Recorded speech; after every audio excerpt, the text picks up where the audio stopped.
So today I'm going to talk about a program called Gigapixel AI.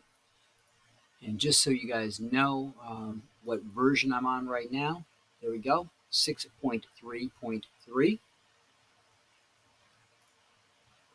So what you can use Gigapixel for is if you've got cropping that you need to do, or if you're doing generative AI, you can use it there as well. So let me show you how this works. So while I was at the reenactment, there was a group out in the field, and there was this little guy with them. Now, this is a heavily cropped image. This was shot with a 70 millimeter from several hundred feet away. So to get him into the picture, I really needed to crop the image. Now, you can see down here at the bottom that the image is simply 1280 by 1920. Now, to give you an idea, my images are usually 8,192 by 5,464. Okay, so the long edge here, instead of being 8,192, is 1,920. So it's greatly uh, cropped. So what I can do is I can then take a look at this image and I can say, well, let me see if I wanted to go back to that 8192. I could go up here and change this to 8192 and let it go do its thing. And you can see how the grass is getting to be a little bit more detailed. It's done already. So it's not a slow process. What we're really interested in is him. How does he look? And again, the reason you want to do something like this is if you're going to make a larger print, you're going to have a lot of DPI, and that's going to mean your dimensions are going to have to expand depending on how big you want to go. For an 8.5 by 11, that 19 by 20 is going to be a little tough. For a pocket size, it's going to be good. But as you can see, it attempted to replace detail. Doesn't look quite right, however. If we go back to the original, you can see how blurry it is there. Okay, we take that off, and you can see it looks sharper. So while this would help sharpen an image, it really can't add any detail into the image itself that wasn't there because it doesn't know what to add. And if we look at the grass around him, you see the same type of thing. It was very blurry there. Now it's a little crisper, but again, it takes on kind of like a painted um, ideal of what would have been there. But again, this was something that was really cropped. So let's go to scale, and we're just going to say, what if we did it to 2?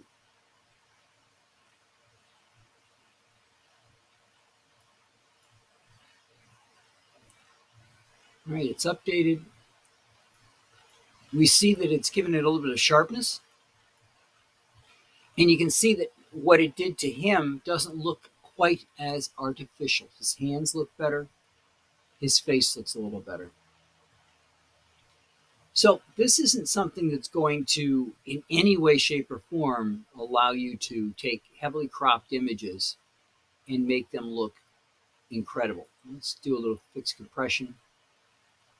And that looks a lot better with the fixed compression on there. Now you'll notice over here there's different models for what you're going to do. And if you hover over them, you can see what's going on. You can change the models around and see which one you think gives you the best images. And down here, you'll notice there's a face recover.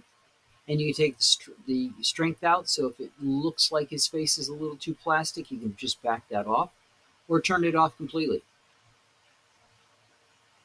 And you'll notice the difference here with it off, that it got really grainy around the shadow here. But if we turn it back on again,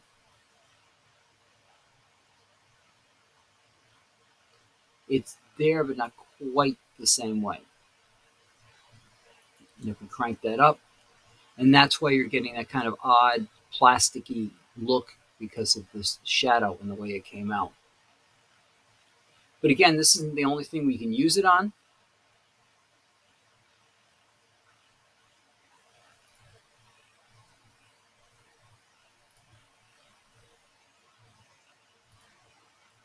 And the reason I'm going to bring up generative AI is if you have your own copy of Stable Diffusion that you're using.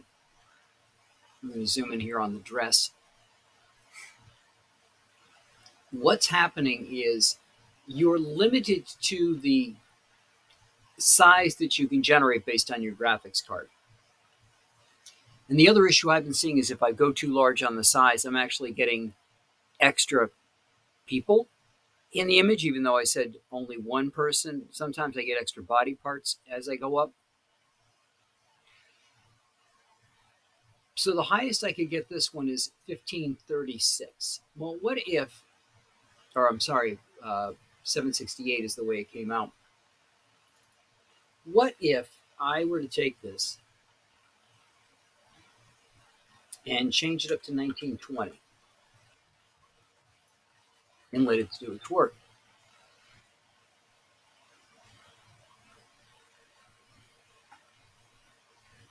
And the reason I chose this is because of that textured dress, because of the detail. But look at her hand.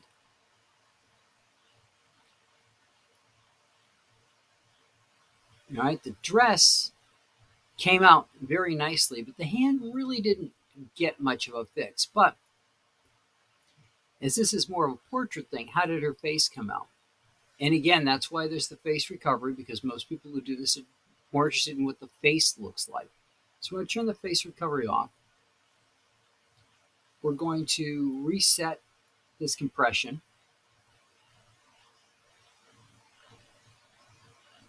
And zoom in on the hair. The hair looks pretty good, right?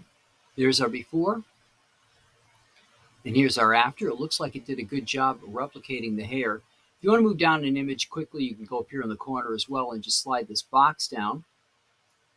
Let's see how the dress comes out. And that dress looks really good. The hand looks a little bit better than it did before, taking that compression out. So you'll have to play around with the settings in here just a bit as you go. However, you can have it do a batch process. You can take a bunch of photos and drag them into here.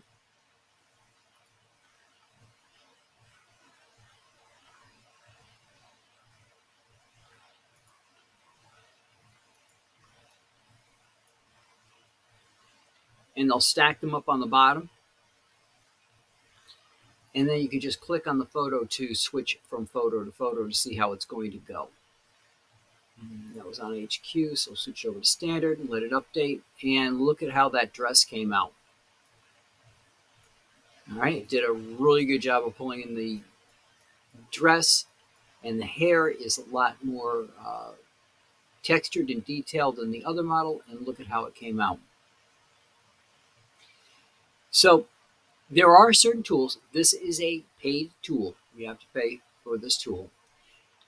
You can see down here where it started out. You can see what the scaling factor ended up being, and you can see what you ended up with on the end. You can see which model is being used on that particular one. And if you wanted to, you could click Save Image, and it would take all those images and save them. Now, when you do that, it's going to want to update the file name.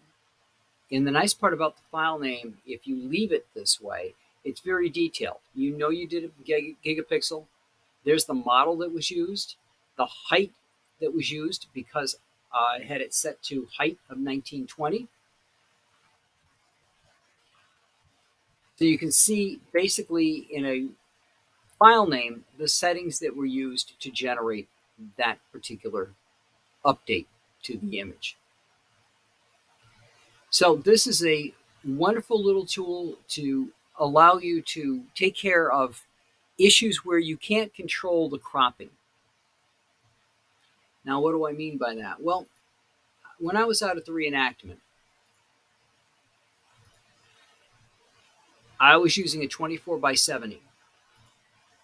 And you're going to say, why would you use a 24 by 70 with something that you're going to be far away from people? It's because I wanted to do more portrait work that time, and I wasn't bringing a second lens with me because I was out in the field all day. I did have a second lens, but I just didn't switch over to my 130. I mean, my 100 to 300 that I have.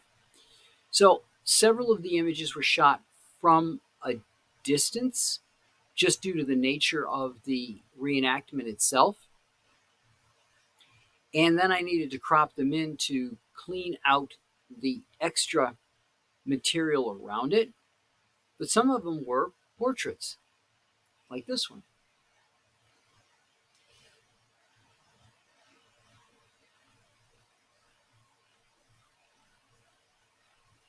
Now that would, if I leave it at the 1920, it's going to try to scale it down to that. So that's another thing you can do in Gigapixel as well. If you have a really, really big image, um, and you want to keep that image, but you need a smaller copy of it for some reason, you can do that in Gigapixel as well.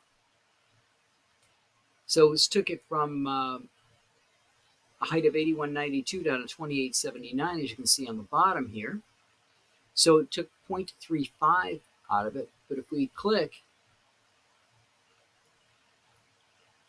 other than it looking a little softer of an image, it didn't really do much to the image itself. We go over to scaling, and now we could double the image size. And this is where you start getting into that painted look. And again, just because it does not have the necessary information to generate that image. So that's what I've got to begin with. And it's blurry because I've expanded this thing to a huge proportion to begin with. But it's trying to generate detail that isn't really there. And if we were to back out,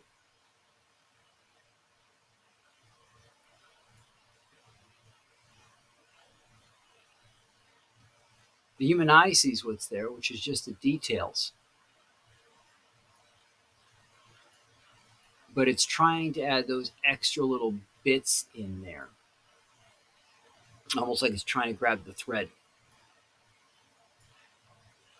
Again, here's another one. We got some detail work in the uniform. Much closer. And when it finishes out, you'll notice very little difference in the outfit. Again, it's detailed work, but it's a little bit different detail than we were working with before. Again, we look at the face. Face recovery is off. And you notice very little difference in the face. Just a little bit of around the beard. And I now have an image that's went from 8192 to 16384. So it would allow for a much bigger output. But again, our purpose here is to take something, for the most part, and enlarge it. I have used it on several occasions where I just couldn't upload an image. The system I was going to had a limitation on file size. And the best way to handle that was to just go through and run it through Gigapixel and shrink it down. Again, you can set your width or your height, or you can set it by scale.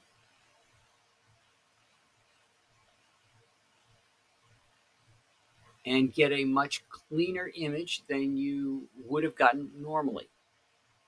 And it can help you where you have certain issues, like I did with the cropping. Like I said, this was shot at 70 millimeters. The ISO was 640. I had it 1,160th of a second. It was 640 because I bumped the back of the camera. While I was out walking around, this was at f5 because I wanted to make sure that I got the background people in as well. And you can see the detail that was gathered even as this goes up in scale. What a great job Gigapixel's doing on getting all those details in place. But if you'll notice right here, watch right there as I kick it off. There's this little white spot that pops up that isn't there in the updated image, which is interesting to me. Because I don't usually see details go away. I usually see it trying to enhance those details. But this is what you can get out of a Gigapixel. It's a great tool to take care of cropping issues or if you need to scale back. So that's what I got for you this week, and I'll talk to you guys all next week.